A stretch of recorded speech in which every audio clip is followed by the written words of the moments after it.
নমস্কাৰ ছাত্ৰসকল আপোনালোকৰ বিদ্যালয়ত যদিহে কোনোবা ছাত্ৰ বা ছাত্ৰী আহিছে নতুনকৈ বেলেগ বিদ্যালয়ৰ পৰা তেতিয়াহ'লে আপোনালোকে এই ছাত্ৰ বা ছাত্ৰীক বা শিক্ষাৰ্থীক আপোনালোকে কেনেকৈ আপোনালোকৰ হেৰিলৈ শিক্ষা ক্ষেত্ৰলৈ আনিব সেইটো আপোনালোকক দেখুৱাম বহুতো ইজি প্ৰসেস গতিকে আপোনালোকে লগইন কৰিব এনেকৈ লগইন কৰাৰ পিছত ড্যাশবোৰ্ডত যাব ড্যাশবোৰ্ডত গ'লে এনেকৈ তললৈ আপোনালোকে স্ক্ৰল ডাউন কৰি যায় তেতিয়া আপোনালোকে তলত ড্ৰপ বক্স ষ্টুডেণ্টছ বুলি আপোনালোকে দেখিবলৈ পাব ইয়াত আপোনালোকে ক্লিক কৰিব এবাৰ ক্লিক কৰিলে আকৌ এইটো চাওক ইয়াত বহুতো হেৰি দেখিবলৈ পাব যেনেকৈ ইয়াত 2024-25 নহয় জানো এনেকৈ দেখিবলৈ পাব মানে প্ৰিভিয়াছ সেশনটো দেই আপোনালোকে সিলেক্ট কৰিব লাগিব অলৰেডি সিলেক্ট কৰা থাকে বাৰু তথাপি যদিহে নাথাকে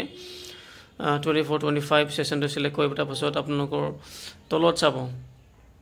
তলত আপোনালোকৰ নিজৰ হেৰিটো নাচাব মানে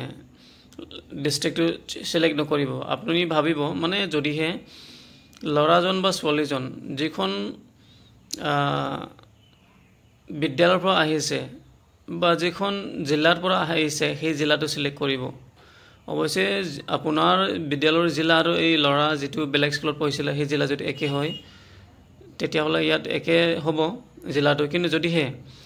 ধৰি লওক আপুনি কামৰূপ মেট্ৰত আপোনাৰ স্কুলখন এতিয়া লৰা বুলে আহিছে তিনিচুকীয়াৰ পৰা তেতিয়া আপুনি তিনিচুকীয়া জিলাটো সিলেক্ট কৰিব লাগিব তাৰপাছত লৰাজন যিখন হেৰিৰ পৰা আহিছিল ব্লকৰ পৰা আহিছিল সেইটো ব্লকটো সিলেক্ট কৰিব যেনেকৈ ইয়াত ওলাইছে এইটো চাওক সিলেক্ট কৰিব তাৰপিছত আৰু নেক্সট আছে হেৰি ক্লাষ্টাৰ এটা ক্লাষ্টাৰটো সিলেক্ট কৰিব লৰাজন যিখন ক্লাছৰ পৰা আহিছে সেইটো সিলেক্ট কৰিব সেইটো সিলেক্ট কৰাৰ লগে লগে এটা স্ক্ৰিনত আপোনালোকে দেখিবলৈ পাব ইয়াত বিদ্যালয়বোৰৰ নাম দেখিবলৈ পাব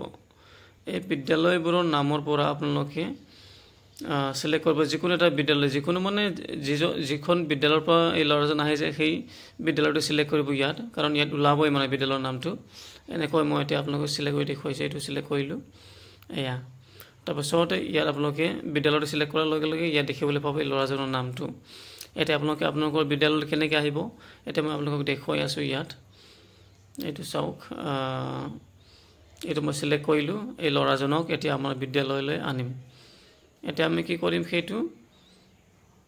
আমি ইয়াত তলত যাম পুল দা ষ্টুডেণ্টছ বুলি দেখিছে নহয় ইয়াত আমি ক্লিক কৰিম ক্লিক কৰিলে প্লেস সিলেক্ট ক্লাস সিলেক্ট কৰিব লাগিব ইয়াত ক্লাস সিলেক্ট কৰিম ক'ত গ'ল ক্লাস 5 সিলেক্ট কৰিলো এতিয়া সেইটো আমি পুল কৰিম ঠিক আছে ক'ত গ'ল এইটো সিলেক্ট কৰিম এতিয়া এটা চাওক এয়া কোনটো ক্লাছত নিব বুলি সুধিছে ইয়াত মানে পুল দা ষ্টুডেণ্টছ ডিটেইলছ বুলি ন এতিয়া আমি ষ্টুডেণ্ট টু পুল কৰিম এটা পুল দা ষ্টুডেণ্টছত ক্লিক কৰিম ক্লিক কৰিলো ইয়া আহি গ'ল এতিয়া আমাৰ বিদ্যালয়লৈ এই লৰাটো আহি গ'ল এনেকৈ আমি মানে আমাৰ বিদ্যালয়লৈ বা আপোনালোকৰ নিজৰ বিদ্যালয়লৈ যদিহে বিচাৰে লৰাজনক বা ছোৱালীজনক বা শিক্ষাৰ্থীক আৰু এনেকৈ আপোনালোকে আনিব পাৰিব ধন্যবাদ